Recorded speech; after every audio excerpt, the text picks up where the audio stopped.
আসসালামু আলাইকুম। Investing know how চ্যানেলে আপনাদের সবাইকে স্বাগতম জানাচ্ছি। আপনারা যারা শেয়ার বাজারে নতুন, আপনারা অনেকেই আসলে চাচ্ছিলেন যে শেয়ার মার্কেটে একটা অ্যাকাউন্ট খোলার পর নিজে, নিজে ঘরে থেকেই কিভাবে শেয়ারের বেচাকেনা করবেন। তো আজকে ভিডিওটি তাদের জন্যে।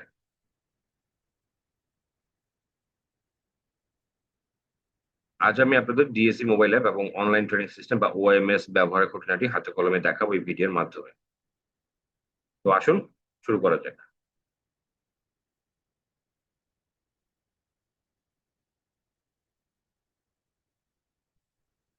উম শুরুতেই জেনে নেই ডিএসই অ্যাপ এবং ওএমএস আসলে কি? ডিএসই মোবাইল অ্যাপ হলো ঢাকা স্টক এক্সচেঞ্জের অফিসিয়াল একটা প্ল্যাটফর্ম। আ আর ওএমএস হচ্ছে অর্ডার ম্যানেজমেন্ট সিস্টেম। যেটা কিনা প্রত্যেকটা ব্রোকারেজ হাউসেই আস্তে, আস্তে এটা হয়ে যাচ্ছে। বিশেষ করে বড় ব্রোকারেজ হাউস যেগুলো মার্চেন্ট ব্যাংক তাদের নিজস্ব এই ওএমএস সিস্টেম চালু আছে। আপনি সরাসরি ডিএসই মোবাইল অ্যাপের মাধ্যমেও রিয়াল টাইম ট্রেড করতে পারবেন অথবা আপনি ওএমএস সিস্টেম ব্যবহার করেও সংশ্লিষ্ট ব্রোকারেজ হাউসের মাধ্যমে বা এই শেয়ারের বেচাকেনাগুলো করতে পারবেন।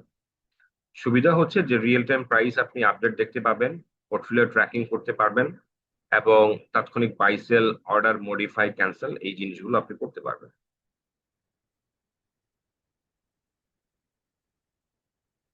শুরু করবেন কিভাবে? ডিএসই মোবাইল অ্যাপ ব্যবহার করার পূর্বে আপনাকে ব্রোকারেজ হাউসের মাধ্যমে একটি আবেদন করতে হবে। আপনার স্ক্রিনে যেই ডিএসই মোবাইল রেজিস্ট্রেশন ফর্ম দেখতে পাচ্ছেন, এটাই হচ্ছে সেই রেজিস্ট্রেশন ফর্ম যেটা আপনি হাউসের মাধ্যমে সংগ্রহ করতে পারবেন অথবা ডিএসসির ওয়েবসাইটেও এটা দেয়া আছে। সেখান থেকে আপনি ডাউনলোড করে নিতে পারবেন। আমার ভিডিও ডেসক্রিপশনে আমি সবকিছুর লিংক শেয়ার করে দিব। আপনারা সেখান থেকে পেয়ে যাবেন। এরপর হাউস থেকে ব্রোকারেজ হাউস থেকে আপনাকে একটি ইউজার আইডি এবং পাসওয়ার্ড দিবে।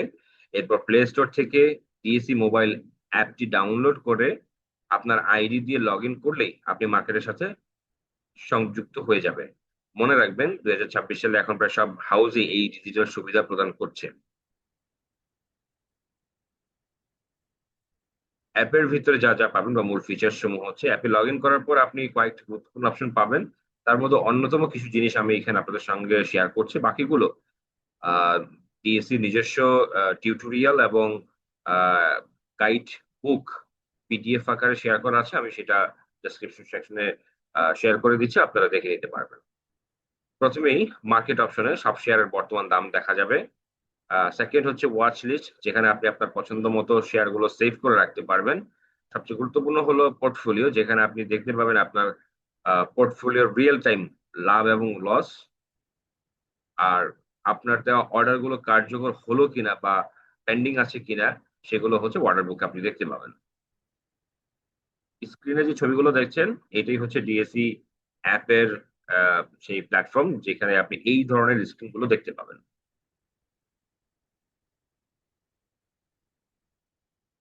শেয়ার বেচাকেনা করার নিয়ম।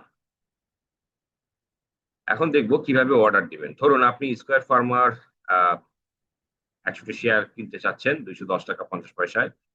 আপনি শেয়ারটি সিলেক্ট করে বাই বাটনে ক্লিক করবেন। কোয়ান্টিটি এবং সংখ্যার ঘরে ১০০ লিখবেন এবং প্রাইস এর ঘরে আপনার কাঙ্ক্ষিত দাম লিখে সাবমিট করবেন। আপনারা স্ক্রিনে দেখতে পাচ্ছেন যে এইটা হচ্ছে সেই উইন্ডো। তো এই উইন্ডোটাই হচ্ছে আপনার আ বাই অথবা সেল এর উইন্ডো আরকি। এই সেকশনটাকে বলে মার্কেট ডেপথ। আমি কালারটা একটু চেঞ্জ করে নিচ্ছি যাতে করে আপনাদের আ বুঝতে সুবিধা হয়। এই সেকশনটাকে বলা হয় মার্কেট ডেপথ। এই মার্কেট ডেপথ এর মধ্যেই হচ্ছে আপনি আ সব যেকোনো স্টকের বায়ার এবং সেলার এর পজিশন গুলো দেখতে পাবেন। তো এইখানে আমরা দেখতে পাচ্ছি এসিআই সিলেক্ট করা হয়েছে এবং এটার বায়ার এবং সেলার এই ঘরে এই লাল অংশটুকু হচ্ছে সেলার অংশ। আর এখানে ব্লু কালার দিয়ে যে অংশটুকু ছিল সেটা হচ্ছে বাই অংশ। তো এইগুলোর মাধ্যমে আপনি খুব সহজেই এবং খুব সুন্দরভাবে মার্কেট ডেপথ এ ঢুকে একটা স্টকের পার্টিকুলার যেকোনো স্টকের বাই এবং সেল কোন কোন প্রাইসে দেয়া আছে, কতগুলো দেয়া আছে, সেগুলো আপনি দেখতে পারবেন এবং এখান থেকে আপনি বাই বা সেল কমপ্লিট করতে পারবেন। আপনার যদি ভিডিও দেখার প্রয়োজন হয়, ডিএসসির নিজস্ব টিউটোরিয়াল আছে, আমি সেটার লিঙ্কটা শেয়ার করে দিব, সেখান থেকে দেখে নিতে পারবেন।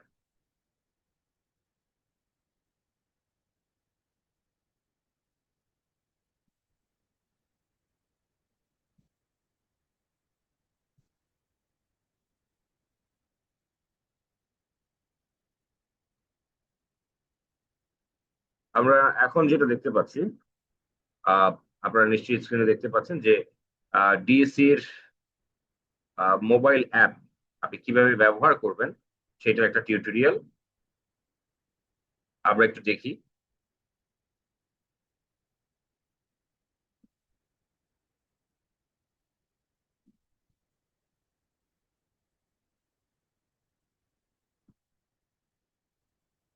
Please open the DSC mobile set.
তো আমরা কিছুটা হলেও এখানে দেখতে পেলাম ডিএসসি মোবাইল অ্যাপের ব্যবহার নির্দেশিকা।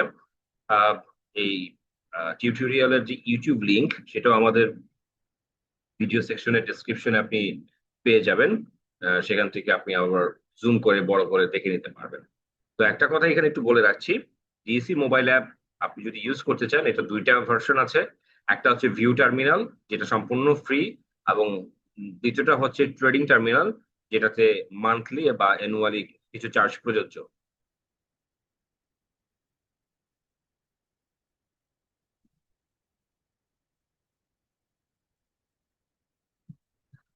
এরপর আমরা যেটা দেখছি, এটা হচ্ছে ওএমএস, অর্ডার ম্যানেজমেন্ট সিস্টেম। এটা সংশ্লিষ্ট ব্রোকারেজ হাউস, যে হাউসে আপনি অ্যাকাউন্ট ওপেন করবেন, বিও অ্যাকাউন্ট, সেই হাউসে যদি ওএমএস থাকে তাহলে আপনি সেটার অ্যাক্সেস পাবেন এবং এটা সম্পূর্ণরূপে ফ্রি। আমি এখানে লঙ্কা বাংলার ট্রেড এক্সপ্রেস ওএমএসটা আপনাদের সামনে নিয়ে এসেছি। তাদের অর্ডার ম্যানেজমেন্ট সিস্টেমটা এইরকম। তো এইখানে আমরা দেখতে পাচ্ছি যে এই জায়গাটাতে হচ্ছে আপনার সার্চ সিম্বল, এই যে লেখাটা দেখতে পাচ্ছেন, এইখানে অ্যাকচুয়ালি আপনি ক্লিক করে ডিএসসি লিস্টেড 400+ যে স্টকের লিস্ট আছে, কোম্পানি আছে, সেখান থেকে যে কোনো স্টকের নাম এখানে সার্চ করলেই চলে আসবে। সেই সঙ্গে আপনারা এখানে নিশ্চয়ই দেখতে পাচ্ছেন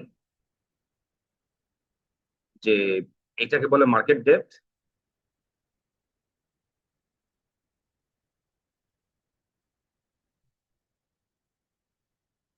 এটাকে বলে মার্কেট ডেপথ, এই অংশটুকু।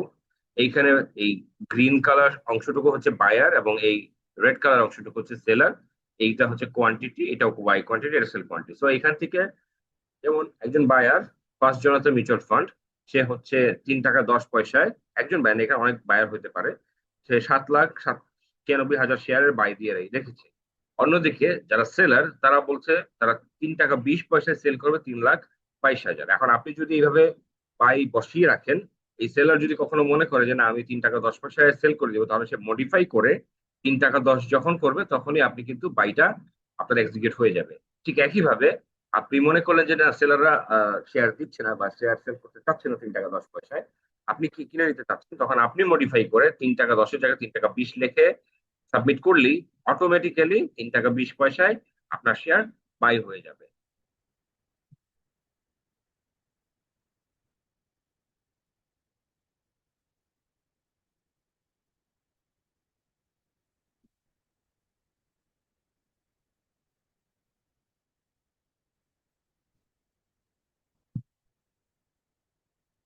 এখন আমরা জেনে নিব নিয়মিত লেনদেনের সময়। আমাদের ঢাকা স্টক এক্সচেঞ্জের তিনটা সেশন, একটা হচ্ছে প্রাক ওপেনিং সেশন, একটা মূল লেনদেনের সেশন এবং একটা পোস্ট ক্লোজিং সেশন।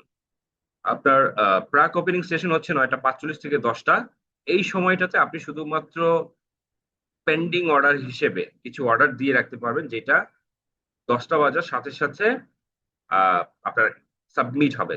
অর্থাৎ এটা প্রি অর্ডার হিসেবে পেন্ডিং থাকবে, 10টা বাজার পর যখন লাইভ ট্রেডিং শুরু হবে তখন এই আপনার অর্ডার গুলো লাইভে চলে যাবে। এর আগে কিন্তু লাইভে থাকবে না, এটা অফলাইন হিসেবে থেকে যাবে।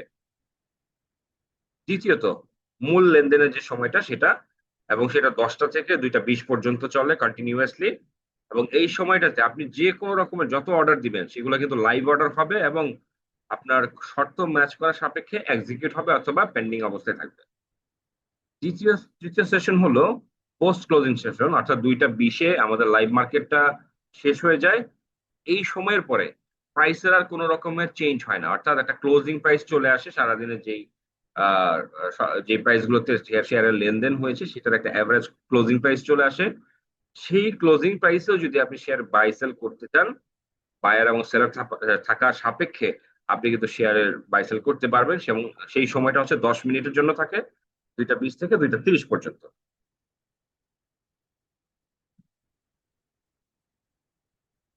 ট্রেড করার সময় অবশ্যই আপনাকে যা মনে রাখতে হবে, মার্কেট আওয়ার, নির্দিষ্ট যে সময়ের মধ্যে আপনাকে ট্রেডটা এক্সিকিউট করতে হয়, সেটা আপনার মনে রাখা অবশ্যই দরকার। কারণ আপনি হয়তোবা আহ, ধরেন, সমস্যাটা হচ্ছে যে এরকম, আপনি কোন একটা স্টক বাই করতে চাচ্ছেন, তো সেই স্টকটা যদি আপনি উইদিন যে টাইম ফ্রেম, সেই টাইমের মধ্যে যদি আপনি অর্ডার না প্লেস করেন তাহলে পরবর্তী সময়ে তো মার্কেট ক্লোজ থাকতে পারে। সেই ক্ষেত্রে আপনি কিন্তু সেই সময়ে বাই করতে পারলেন না। অর্ডার ক্যান্সেলেশন, অর্থাৎ আপনার যে অর্ডারটা সাবমিট করবেন সেটা পেন্ডিং আছে কিনা, এক্সিকিউট হয়েছে কিনা, অফলাইনে রয়ে গিয়েছে কিনা, লাইভ আছে কিনা, সেগুলো একটু চেক করে নেওয়ার ব্যাপার আছে। আপনার ইউজার আইডি, পাসওয়ার্ড, ওটিপি এগুলো কারোর সঙ্গে শেয়ার করবেন না। ব্যাংকের আইডি বা ক্রেডেনশিয়াল যেমন আপনি কারোর সঙ্গে শেয়ার করেন না, স্টক মার্কেটের যে ক্রেডেনশিয়াল আপনার আইডি রিলেটেড, সেগুলো কারোর সঙ্গে আপনারা শেয়ার করবেন না। এবং সর্বশেষ বলবো, নিরবিচ্ছিন্ন কানেকশন এবং উইদাউট ইন্টারাপশন, আপনার যদি ট্রেড প্রয়োগ করার প্রয়োজন হয় অথবা ট্রেডের সঙ্গে কানেক্টেড থাকতে হয়, আপনার নিরবিচ্ছিন্ন ইন্টারনেটের প্রয়োজন। তো সেটা মেক শিওর করবেন। এরপরে আমরা সব থেকে গুরুত্বপূর্ণ কিছু জিনিস আপনাদের সঙ্গে একটু শেয়ার করব। আপনাদেরকে অনুরোধ করব আপনারা এই বিষয়টা একটু ভালো করে মনোযোগ সহকারে শুনবেন। বিকজ এই জায়গাগুলোতে যদি আপনি কোনো ভুল করে বসেন তাহলে ডিএসির এবং এসইসির রুলস ভায়োলেশন এবং হচ্ছে আহ, কিছু পানিশমেন্টের ব্যবস্থা আছে। সেটা যে ক্লায়েন্ট তারও হতে পারে, অথবা আপনি যে সংশ্লিষ্ট ব্রোকারেজ হাউসের মাধ্যমে করছেন তাদেরও হতে পারে, এবং অনেক সময় এটা আহ, খুব বড় ব্যাপার স্যাপার হয়ে দাঁড়ায়। তো এইটা আপনি একটু ভালোভাবে মনে রাখার চেষ্টা করবেন। সেটা হচ্ছে যে স্টক ট্রেডিং, অর্থাৎ যখন আপনি শেয়ারের বেচাকেনা করবেন তখন বেশ কিছু জিনিস আপনাকে মনে রাখতে হবে। প্রথমে আসি, আমাদের ঢাকা স্টক এক্সচেঞ্জে লিস্টেড যে কোম্পানিগুলো আছে, এইটা মূলত 5টা ক্যাটাগরিতে আমাদের স্টক গুলোকে ভাগ করা হয়েছে, ABGN।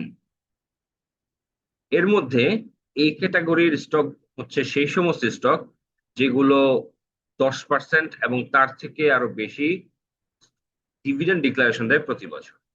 এই ধরনের স্টক গুলোকেই এ ক্যাটাগরির স্টক বলে। সাধারণত এই স্টক গুলো fundamental stock, mid fundamental stock এবং অপেক্ষাকৃত ভালো স্টক হিসেবে চিহ্নিত করা হয়। এই ধরনের স্টক আছে আমাদের বর্তমানে 203টা। এরপরে আসেন, আমরা জানবো বি ক্যাটাগরির স্টকের ব্যাপারে। বি ক্যাটাগরির স্টক হচ্ছে সেই সমস্ত স্টক যারা আহ, যারা হচ্ছে যে 10%-এর কম ডিভিডেন্ড দেয়, সেই সমস্ত স্টক। যেমন এর মধ্যে হচ্ছে আপনার 81টা স্টক আছে। এইগুলো অপেক্ষাকৃত কম ফান্ডামেন্টাল অথবা নন ফান্ডামেন্টাল স্টক, বাট পুরোপুরি যে আমরা বলি যে জাঙ্কি স্টক, সেই ধরনের কোনো স্টক না। তৃতীয়ত হচ্ছে জি ক্যাটাগরি। আপাতত এই ক্যাটাগরিতে কোনো স্টক নেই, তবে গ্রিনফিল্ড স্টক বলা হয় এদেরকে। অর্থাৎ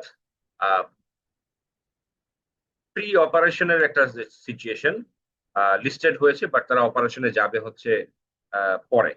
এইরকম কনফার্মেশন যদি থাকে তাহলে ওই ধরনের কোম্পানিগুলোকে ডিএসসি তে লিস্টেড করে নেওয়া হয়। এই ধরনের একটা স্টকের আমরা এক্সাম্পল দিতে পারি, সেটা হচ্ছে ল্যাফার্স হোলসিম বাংলাদেশ। এই স্টকটা যখন ডিএসসিএক্স এ ঢাকা স্টক এক্সচেঞ্জে যখন লিস্টেড হয় তখন তারা অপারেশনে ছিল না বাংলাদেশে।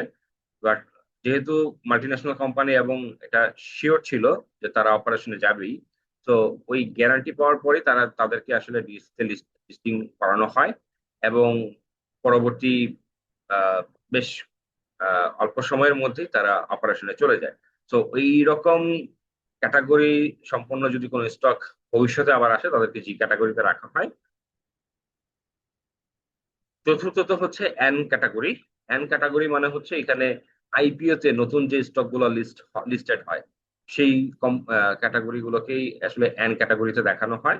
তো বর্তমানে বেশ কিছু বছর ধরে আইপিওর লিস্টিং বন্ধ আছে, যার কারণে এই ক্যাটাগরিতে আপাতত কোনো স্টক নাই।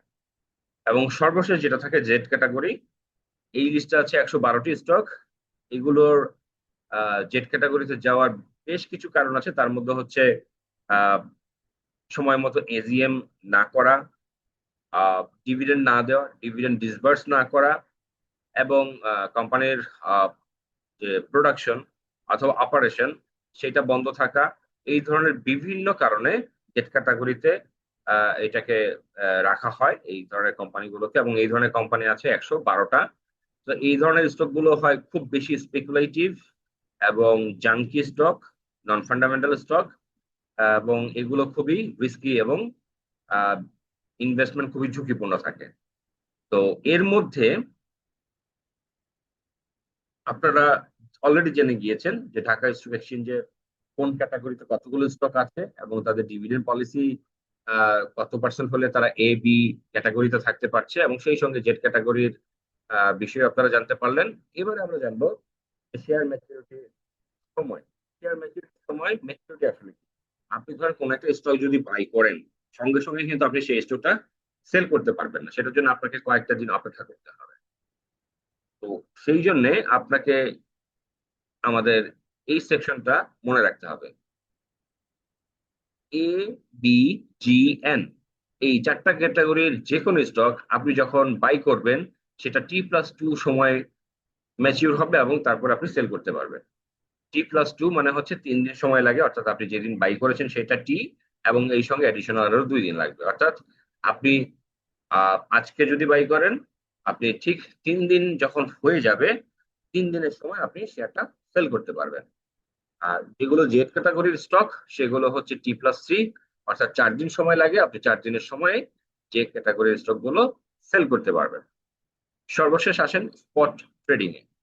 আচ্ছা, স্পট ট্রেডিং এ হচ্ছে সবার জন্যই রুলস সমান, অর্থাৎ T+1। অর্থাৎ আপনি আজকে যেটা কিনেছেন আগামীকালকে সেটা বিক্রি করে দিতে পারবেন, সেটা একদিন পরেই ম্যাচিউর হয়ে যায়। এবং এই ক্ষেত্রে এবি জেড এন সবগুলোর নিয়মই একই রকম। এখন আরো একটা বিষয় মনে রাখার আছে, সেটা হচ্ছে যে এ বি জি এন এই সমস্ত স্টক বাই করার ক্ষেত্রে আপনার আহ, যেমন ম্যাচুর টাকা লাগে, অর্থাৎ আপনার ম্যাচুর ব্যালেন্স লাগে, ঠিক একইভাবে জেড ক্যাটাগরির স্টক বাই করতে গেলেও আপনার কিন্তু ম্যাচুর ব্যালেন্স লাগে। এবং এ বি জি এন এই স্টক গুলোর বাই এবং সেল করার পর আপনি আবার ওই টাকাগুলো যখন আপনার পোর্টফোলিওতে ফেরত পাবেন সেটার একটা ম্যাচিউর ডে আছে, যে 2 দিন অথবা 3 দিন পরে সেটা ম্যাচিউর হয়। ঠিক একইভাবে স্পট ট্রেডিং এও তাই। এইটা পার্থক্য হচ্ছে স্পট ট্রেডিং এ আপনার একদিন পরেই ম্যাচিউর হয়, অর্থাৎ আপনার স্পট ট্রেডিং এ বাই করার ক্ষেত্রে ম্যাচিউর ব্যালেন্স লাগবে। ঠিক একইভাবে আপনি যদি সেল করে দেন তাহলে একদিন পরেই হচ্ছে আপনার টাকাটা আবার ম্যাচিউর ব্যালেন্স হিসেবে আপনার পোর্টফোলিওতে দেখাবে।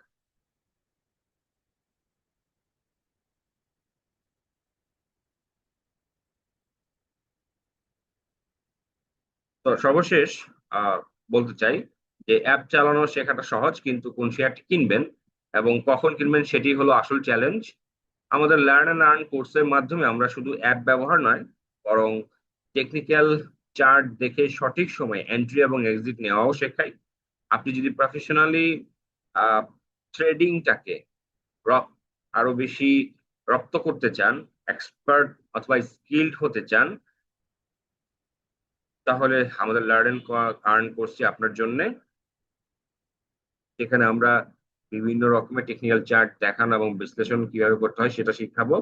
শেয়ার বাজারের বেসিক্স এবং স্টকস বেসিক্স গুলো আপনাদেরকে জানানো হবে এবং শেখানো হবে, এবং 12টি পাওয়ারফুল টেকনিক্যাল টুলস ইউজ করে কিভাবে টাইমিং এবং শেয়ার সিলেক্ট করতে হয় সেটা আপনাদেরকে দেখানো হবে। স্ক্রিনে দেখানো হোয়াটসঅ্যাপ নাম্বারে আমাদের সঙ্গে যোগাযোগ করতে পারেন, এবং মনে রাখবেন, শেয়ার বাজার ঝুঁকিপূর্ণ। এখানে বিনিয়োগের আগে অবশ্যই নিজস্ব গবেষণা এবং আহ, যারা এটার ব্যাপারে সার্টিফাইড তাদের কাছ থেকে পরামর্শ নিতে পারেন। আজকে এই পর্যন্তই। ধন্যবাদ আমাদের ভিডিওটির সঙ্গে থাকার জন্য। আসসালামু আলাইকুম।